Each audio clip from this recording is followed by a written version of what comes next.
Open our hearts, we thank our ears.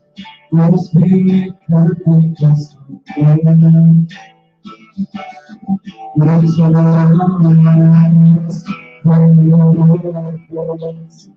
The Lord, we cast our eyes. Give us clean hands, give us your heart. Let us now lift our souls to the Lord. Give us clean hands, give us your heart. Let us now lift our souls to the Lord. And God, let us be a generation that seeks your face. Oh God, change. God, let us be a generation that seeks your face. Oh God, change.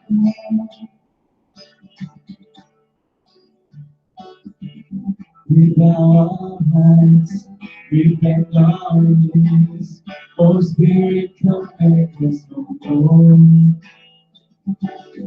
We turn our eyes from evil things.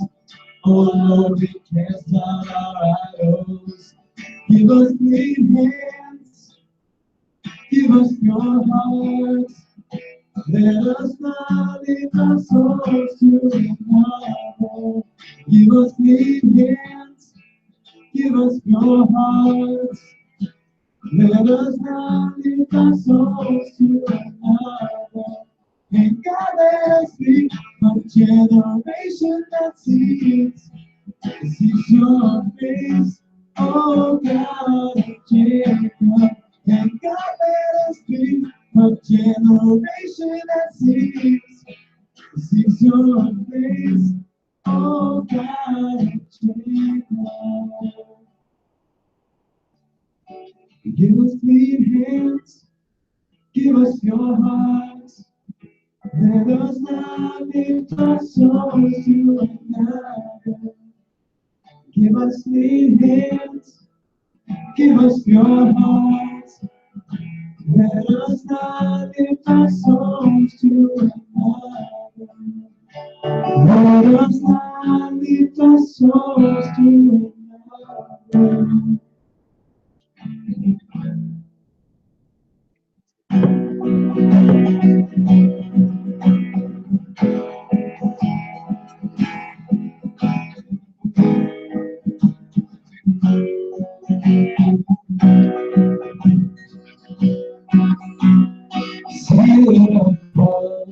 Thrown in the Father's love,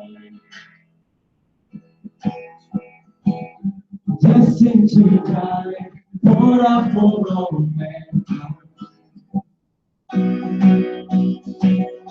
God's only Son, perfect and spotless blood. He never sinned, suffered and defeated. And all the glory, every victory is yours. All the glory, every victory is yours. Savior, worthy of honor and glory, worthy of all my praise. You are King, Jesus, awesome and powerful forever. Awesome and great is your name. You are King. Power and death, speaking the Father's prayer, sending us out, right in this broken land. All the glory, everything glory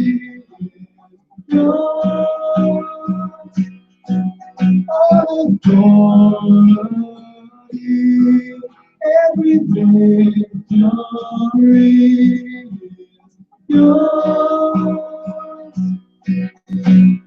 Savior, worthy of honor and glory, worthy of all of my praise. You overcame.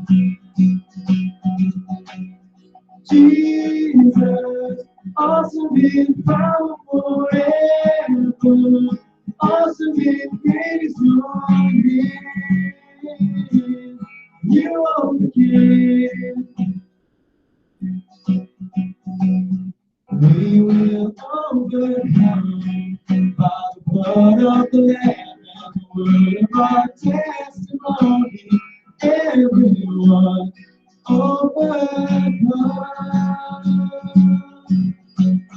We will overcome by the blood of the Lamb and the word of our testimony.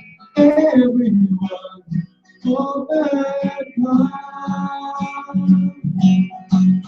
Savior, worthy of honor and glory, worthy of all of my praise. You overcame.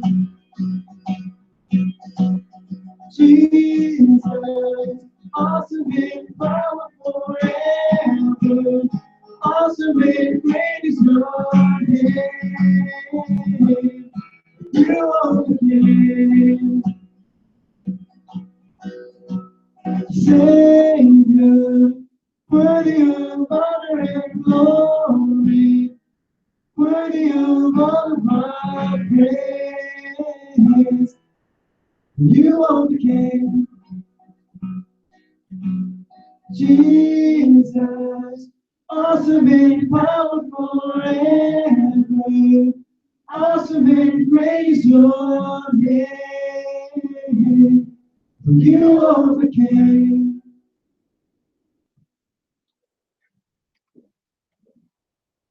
You guys want to take a check? Read each other. How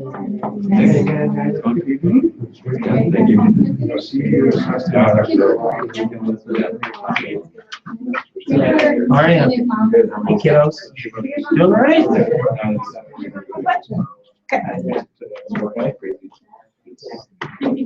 Yes. How's it going? Bad, nice to meet you. Yes. Thank you for a seat. Yeah. I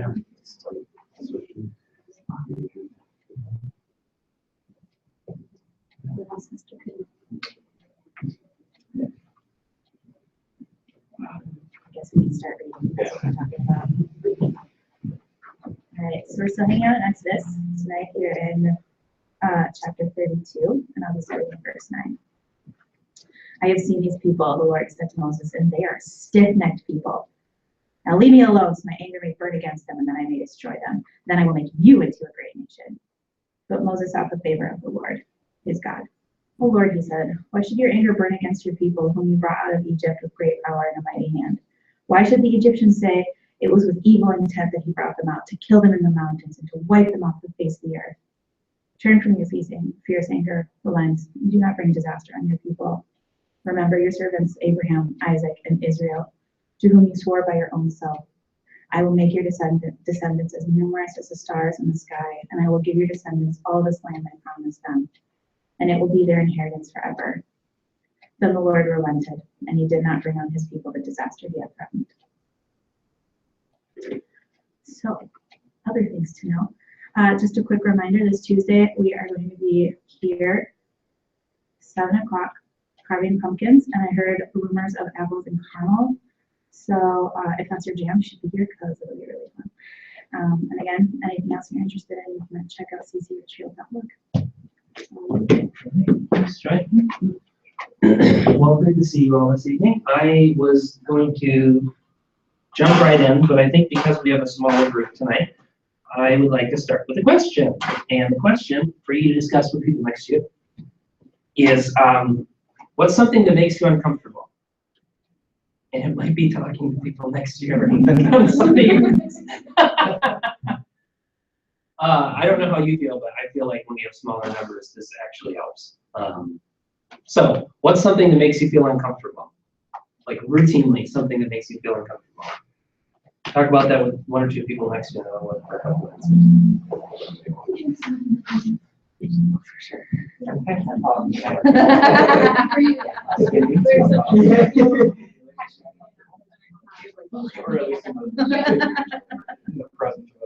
Sure. Yeah, uncomfortable. It feels pretty confrontive. I'd say first date makes me routinely uncomfortable. Probably every single day. Yeah. First step ahead. Yeah.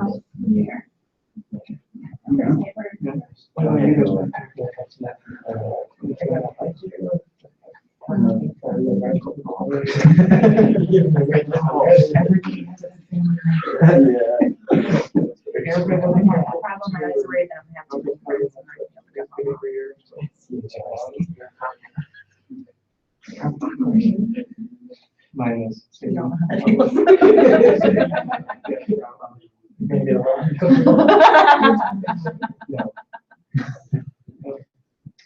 Ours are a really good place for it.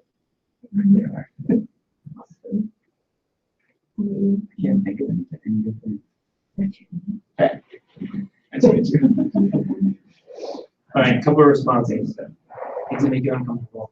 Birth stories. Birth stories?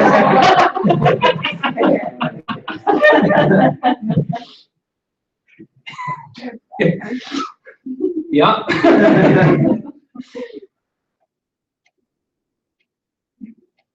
Okay. Anybody want to follow that one? Singing out loud around people. All right. The car is fantastic. By yourself or with other people? Will you do it in the car with other people? No. It's a confrontation. All right. Some people live it, unfortunately. So I was telling Joy just a couple minutes ago that when I tend to look ahead in the lectionary to see what's coming up. And I try to craft not only like a series around like a month or two, just kind of like unifying themes. But then when I look at individual passages that are coming a couple Sundays up, I tend to look at them and then pretty quickly know what I want to do with it. I don't necessarily know exactly what I'm going to say, but I know like the overarching theme or the larger message that I think that I want to hit them. That was not the case this week. In fact, I didn't know where I was going to land this thing until about 10 p.m. last night, which is really abnormal. And it's because, as Joy just read a few minutes ago, this is a little bit of an awkward passage. And it has to do with God's anger. And this is actually only half of the chapter, and he actually seems to get more angry as he relents, but he seems to, his anger still sticks around for at least the rest of this chapter and actually kind of carries him to the next one as well. And so when it comes to stories like this, I find it really uncomfortable having to preach on them because I know how this big story ends, and this angry God in these older stories seems a little bit uncomfortable and not easy to deal with. And that's one of the reasons why I'm thankful for the lectionary, is because it forces us to deal with things like this. It is a part of our faith. It is a part of our scriptures. It is a picture of God that is handed down to us across thousands of years, and it's something that we need to come to terms with, passages like this. So we're going to do that tonight, and I'm hoping that a couple of things that have helped me in approaching passages like this might be helpful for us as well, but also just know it's one of those things that makes me uncomfortable.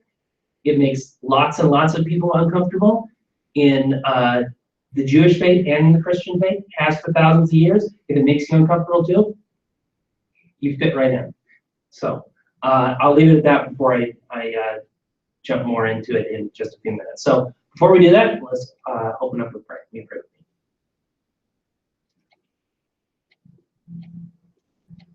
God, this evening we place upon your altar all that which is pleasing to you. We give up our attachments to the world and its empty promises of fulfillment. God, use our gifts, our time, our very lives, our presence here this evening, even in service to your purposes, the building up of your true kingdom. We ask this in your Son, Jesus' name. Amen. So last week we began in Exodus, this story of God leading his people out from slavery. And last week we specifically covered the story of the Passover, the final of the 10 plagues by which God let his people free from Egypt. And as we see the story go on, we understand that God isn't simply freeing his people from somewhere, but he's freeing them towards a place. Because all along, as this story has been going across Genesis and Exodus, it's not just about being freed from something, but there's a promise of a people and a land where those people are going to be. And so as the people go out from Egypt, they're on their way to the promised land in Canaan, which will become the land of Israel. So they're on their way there. And in the chapters that are in between where we left off last week in 12 and 13, and where we catch ourselves up today in 32, God has led his people through the desert to this mountain. And they're at the foot of this mountain. And Moses, as their leader, is brought up onto the mountain because the people themselves don't want to actually talk to God. They don't want to see God directly. They're worried that they're going to die if that happens. So they send Moses up there to be their representative. I'm going to turn that up because anyways. He's supposed to be their representative. So he's going to go up on this mountain, and he's going to get all of the instructions from God to his people about what it means, what it will take to be his people when they find themselves in the land that God has promised to them. The problem is that, again, if you read the Old Testament, or even the first 5 books of the Old Testament, there's a lot of instructions. There are a lot of laws. And so Moses is up there for a very long time.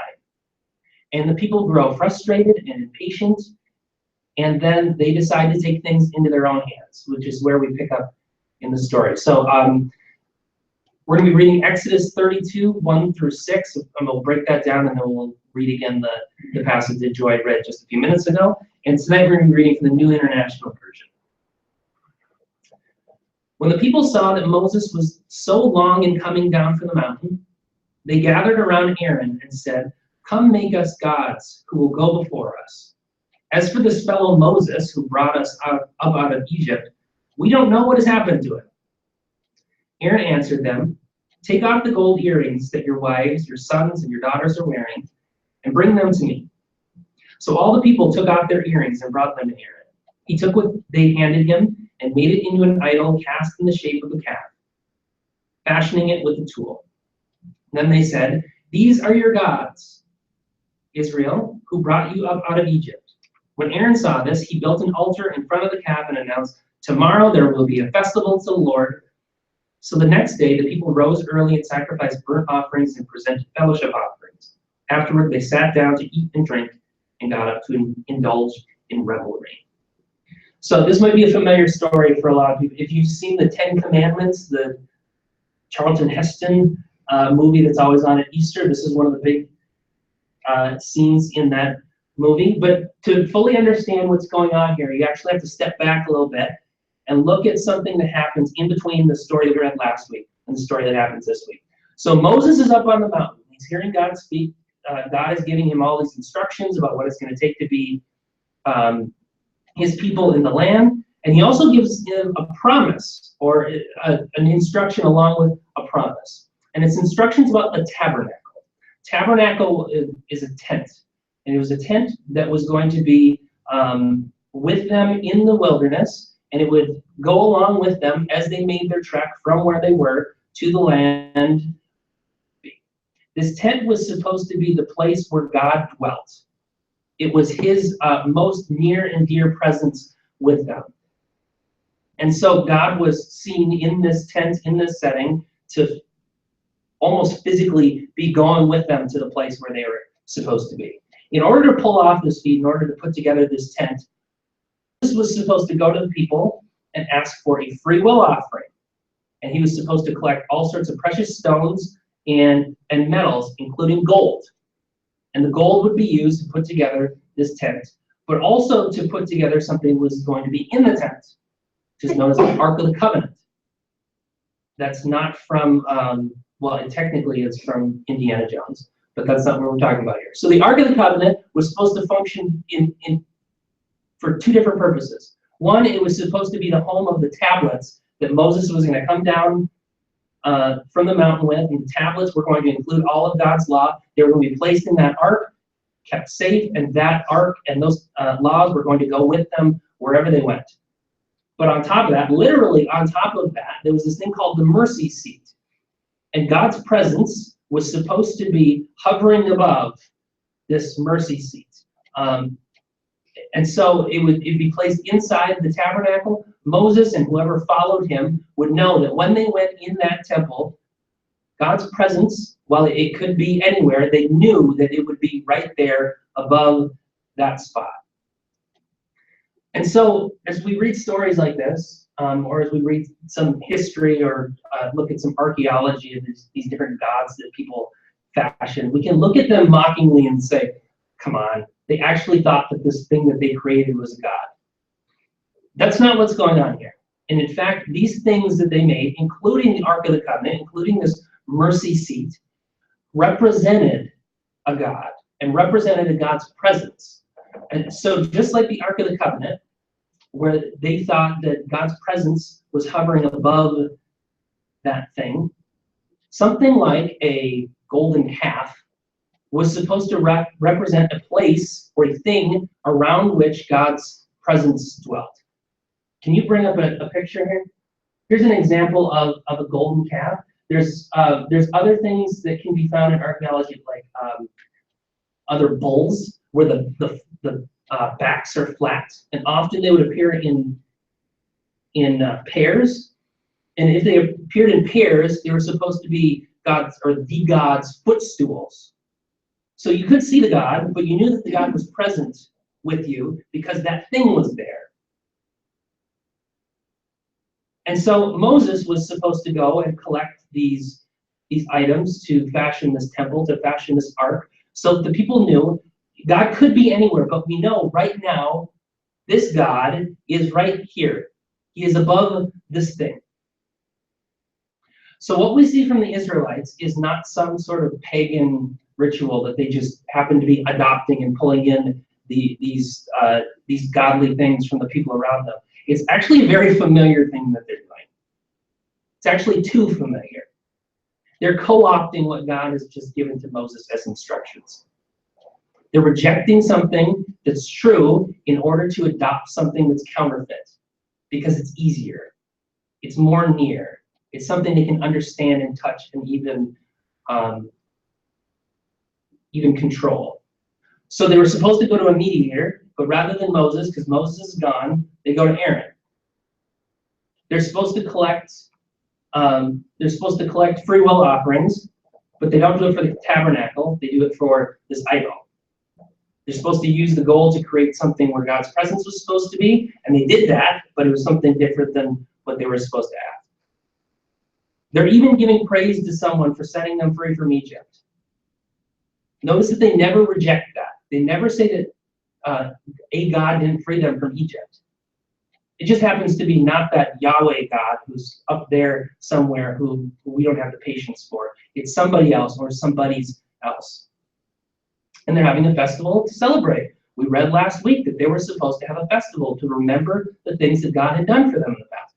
They're having a festival. It's just not Passover. Everything that God had done and put into place was being undone. And why did they do this? Well, that's a great question. They got impatient. They were sick of waiting on this fellow Moses. They got sick of waiting on the God that had brought him up there. So they gave up on waiting, and they gave up on not seeing. And they gave up on not being in control. And they made something that they could see, that was right in front of them, that they could control, something like a calf. The problem is that from the very beginning of Exodus, when God introduces himself to Moses, Moses goes back and forth about whether he wants to follow through on this job of representing God to the people and to the Egyptians. And so he asks God for his name. The name Yahweh. Literally, it means either I am who I am. Scholars debate about exactly how it should be rendered, but I am who I am, or I will be who I will be. Suggests that this is not going to be a God that can easily be pinned down or boxed in or controlled or even seen or understood. And as you might imagine, God's not very happy with what he acknowledges is going on down there at the bottom of the mountain. That's where we pick up in verse 7. Then the Lord said to Moses, "Go down, because your people, whom you brought up out of Egypt, have become corrupt. They have been quick to turn away from what I commanded them, and have made themselves an idol cast in the shape of a calf. They have bowed down to it and sacrificed to it, and have said, 'These are your gods, Israel, who brought you up out of Egypt.' I have seen these people," the Lord said to Moses, "and they are a stiff-necked people. Now leave me alone, so my anger may burn against them, and that I may destroy them. Then I will make you into a great nation." But Moses sought the favor of the Lord his God. "Lord," he said, "why should your anger burn against your people, whom you brought out of Egypt with great power and a mighty hand?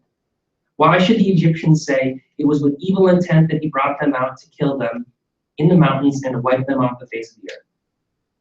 Turn from your fierce anger, relent, and do not bring disaster on your people. Remember your servant, Abraham, Isaac, and Israel, to whom you swore by your own self, 'I will make your descendants as numerous as the stars in the sky, and I will give your descendants all this land I promised them, and it will be their inheritance forever.' Then the Lord relented and did not bring on his people the disaster he had threatened." Now again, this gives us a pretty interesting and maybe uncomfortable picture of God. So the first thing that we get an indication of is that God, at least in this story, seems willing and able to disown people who disown him. So he says to Moses, "Your people, who you brought out of Egypt, not my people."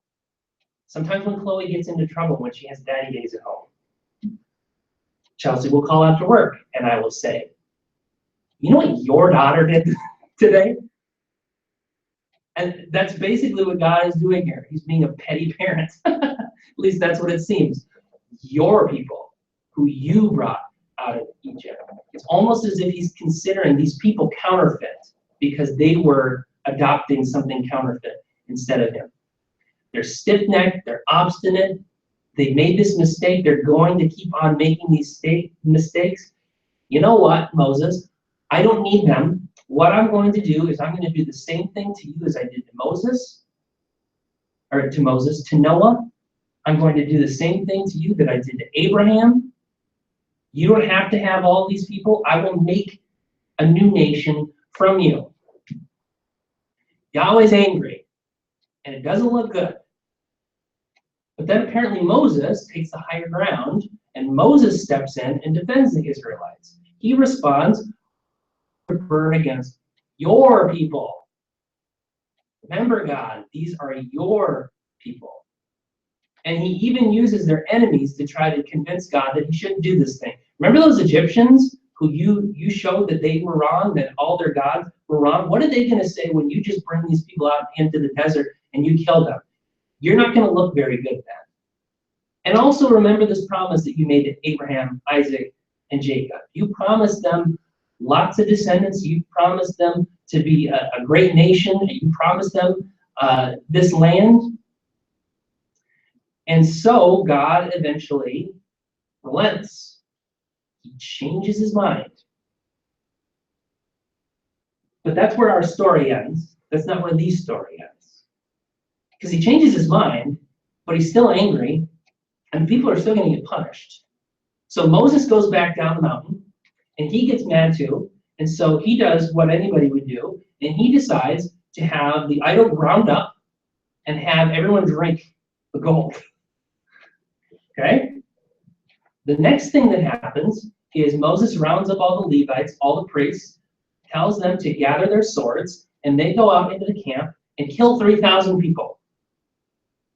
And then, just because that doesn't seem like enough, God sends a plague into the camp to wipe out some other people. Whew. So he relents, he changes his mind, and yet his anger still burns in some respect. There's still consequences to be paid.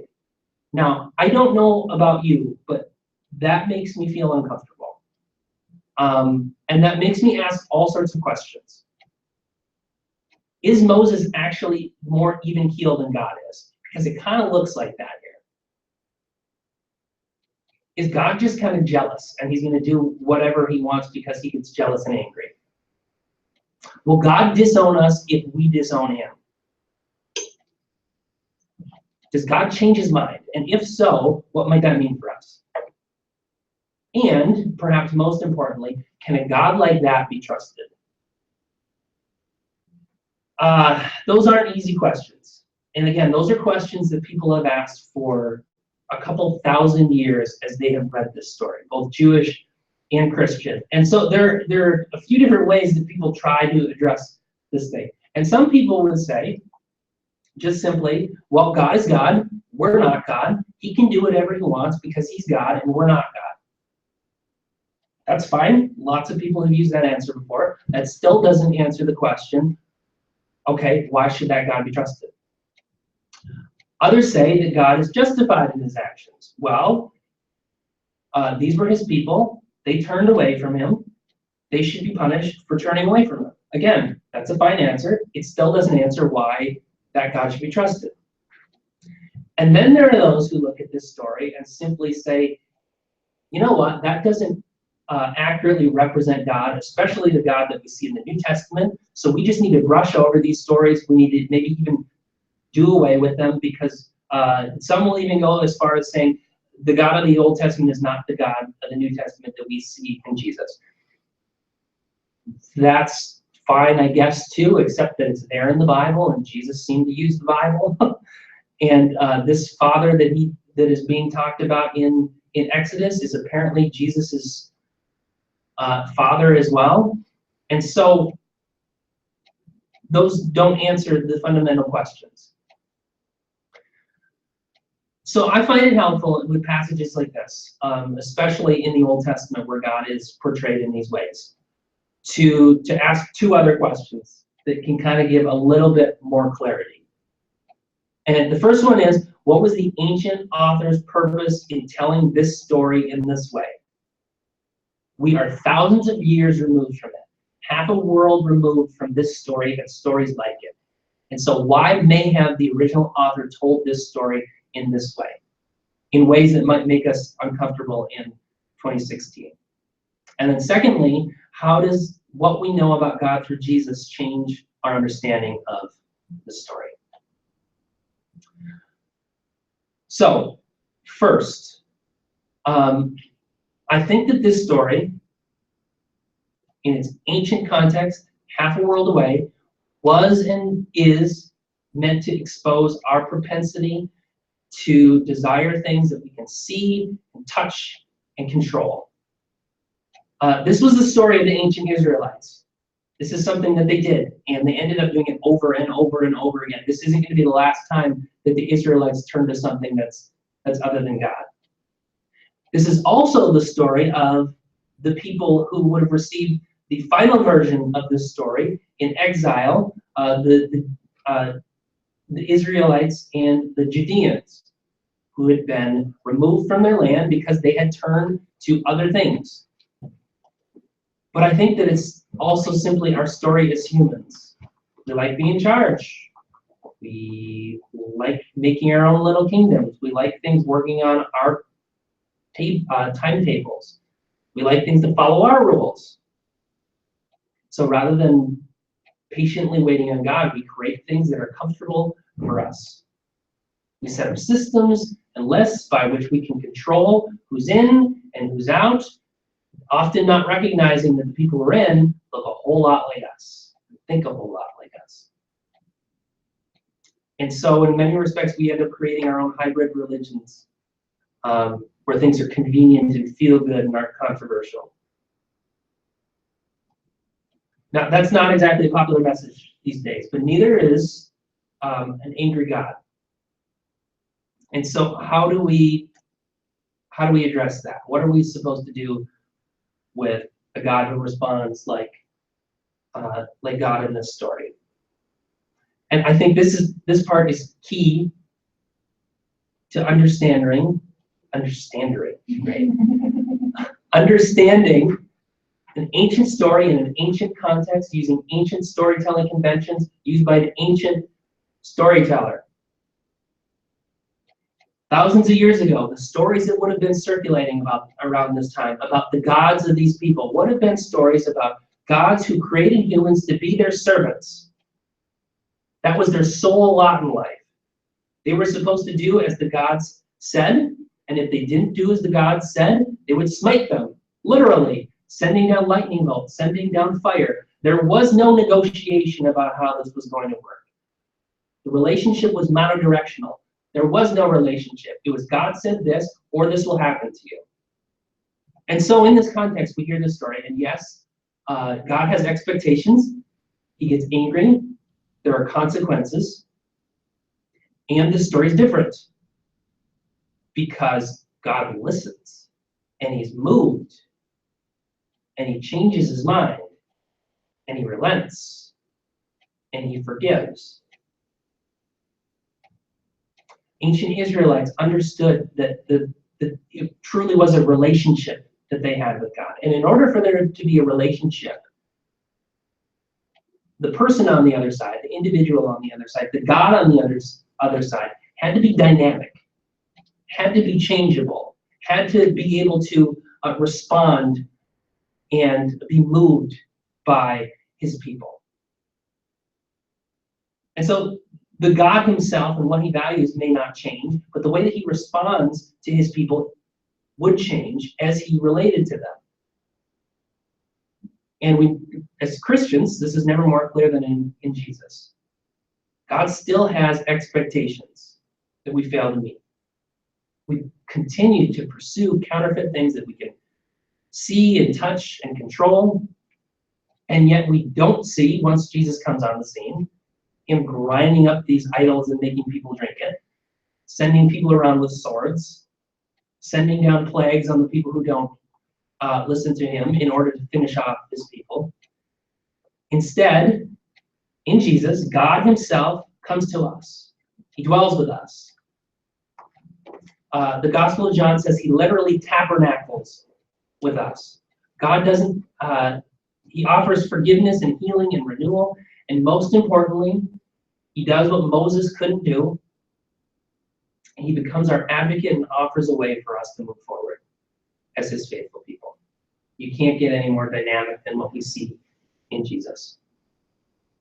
Which again leads us to the question, what on earth do we do with that? Like David bases, what on earth are we supposed to do with it? Us preferring counterfeit things, us having a God who's sometimes angry but offers forgiveness and redemption. And I would say that probably not fully understanding the context of this passage, the last thing that many people would say, we should turn to the broader popular culture for examples of how to apply this.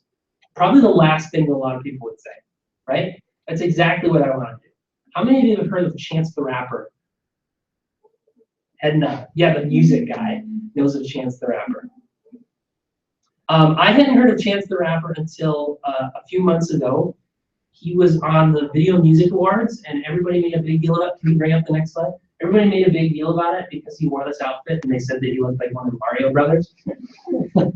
And then a little while later, I saw that he had done a special at the ESPYs, a special tribute to Muhammad Ali that he wrote and produced and everything. And then I started to see him everywhere. He's known a Kit Kats commercial with his family. He's everywhere. He's one of Kanye's like prodigies. So he's 23 years old from the south side of Chicago. He has become most famous recently for this new album, Coloring Book. Kind of gained his fame about 3 years ago when this other album came out called Acid Rap. I haven't listened to Acid Rap. Apparently, as Chance tells the story, he was on acid when he was producing Acid Rap. All these great things were happening for him, but his life was an absolute train wreck. And it was sometime during this time that he went and spent time with his Christian grandmother. And he was giving an interview recently, and this is what he says about the time he spent with his grandmother. He says, "She looked at me in the eyes and said, 'I don't like what's going on. I can see it in your eyes. I don't like this.' And she says, 'We're going to pray.' And she prayed for me all the time, like very positive things. But this time, she said, 'Lord, I pray that all the things that are not like you, take them away from Chance. Make sure that he fails at everything that is not like you. Take it away, turn it to dust.'" Chance appreciated the benediction, but also said, "I'm thinking like, bleep, I don't even know if God likes rap. But you know what I'm saying? Is she praying that I fail at everything I'm trying to do?" But then he decided to take it how she meant it, which was as a blessing, as fate. What he succeeded at would have God in it somewhere. What he failed at would not. He embraced his own lack of control. And so if nothing else, from this passage, from this evening, I wonder if that is the type of prayer that we can move forward with. In our dynamic relationship with God, may he take away all the things that don't look like him. May he turn them to dust. But may we also embrace our lack of control. May we privilege faithfulness and patience, shaped by a God who has and will and does act on our behalf, even when it's uncomfortable. So, let's pray for just that. Everything.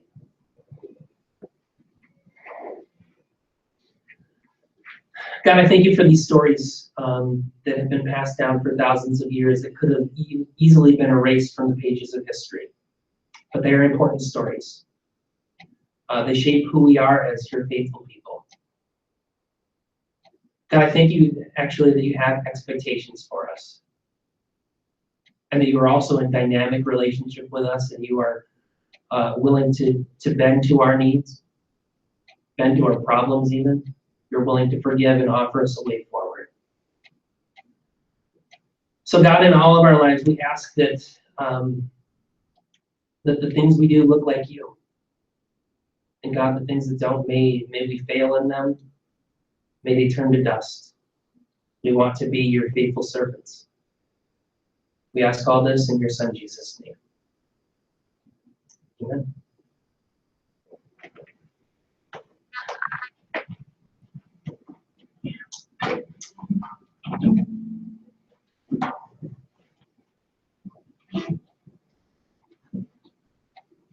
All right, we'll stand. Continue worship.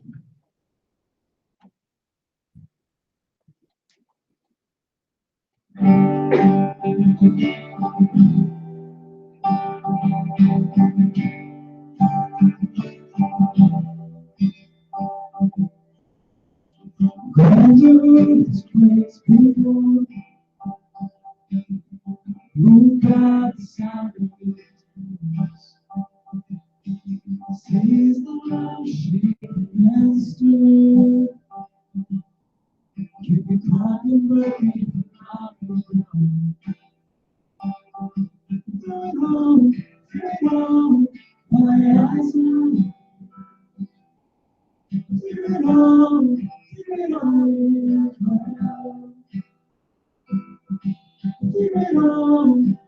on, my eyes on. It is mine.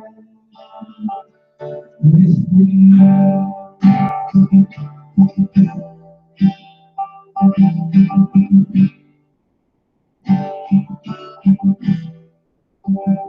The gift for me to not believe,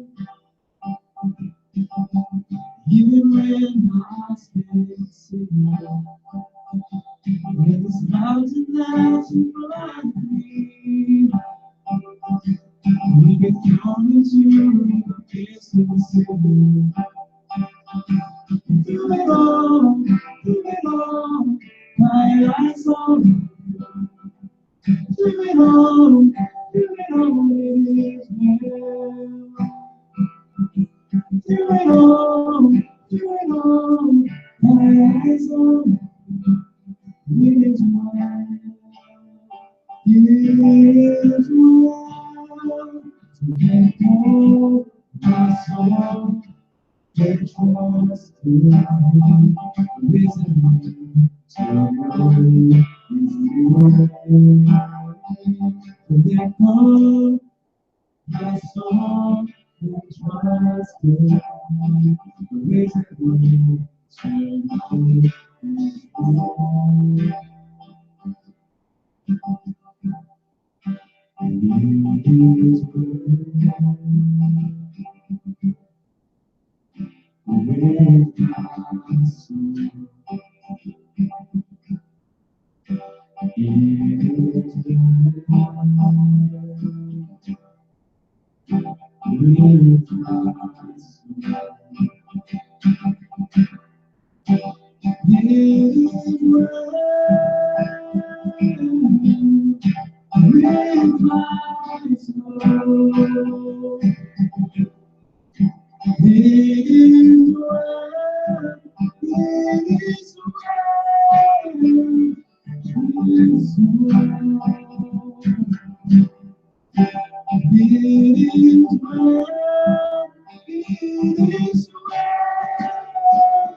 Before we do our last music set, it'll lead us in the prayers of the church again. So again, I will read a section. After each section, I'll say, "Merciful Lord," and then we can all say, "Hear our prayer." And we pray together. We pray for the church, the world, and all those in need. Lord, we have created societies and systems as idols to our own greed and selfish ambition. Topple our false temples and dissolve our pride, that we would return to the one who first loved us and showed us how to live with one another. Hear our prayer. Our greed strips the earth of its beauty and robs the land and seas of their riches. Restore us to our rightful role as guardians and stewards of your gift of creation. Merciful Lord, hear our prayer. As the Day of Atonement approaches, make us mindful of the ways we have turned away from your will and restore our relationship with you. Merciful Lord, hear our prayer. Tend all the suffering, the anxious and the fearful, and heal the ills that we endure because of imbalance, disease, and distrust in our world. Merciful Lord, hear our prayer. We are grateful that your wrath does not rain destruction upon our ignorance and foolish choices. For us to continue fighting for what is just, what is honest, and what is good in this world. Give us wisdom and courage to persist in your mission. Merciful Lord, hear our prayer. Your mercy is boundless, your kindness without end. Hear our prayers, O God, and heal your world. In Jesus' name, amen.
Let my God, worthy is your name.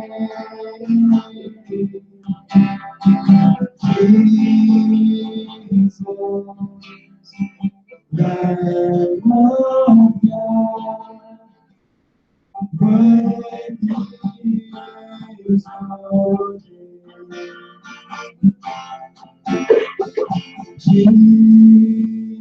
Jesus, Lamb of God, worthy is your name. Jesus,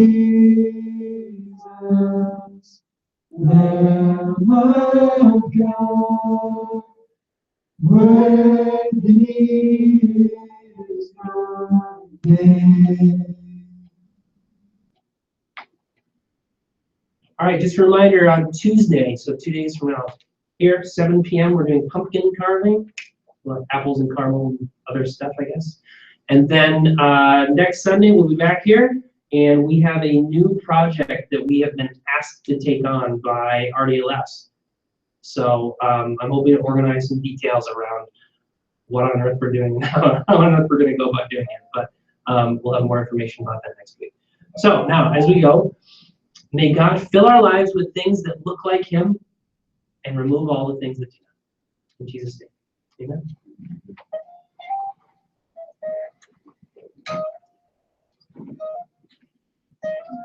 So this goes to bring out. No, and carving utensils. And apples and caramel. Yeah, no, I'll make sure it's nice and sharp for you. Hi.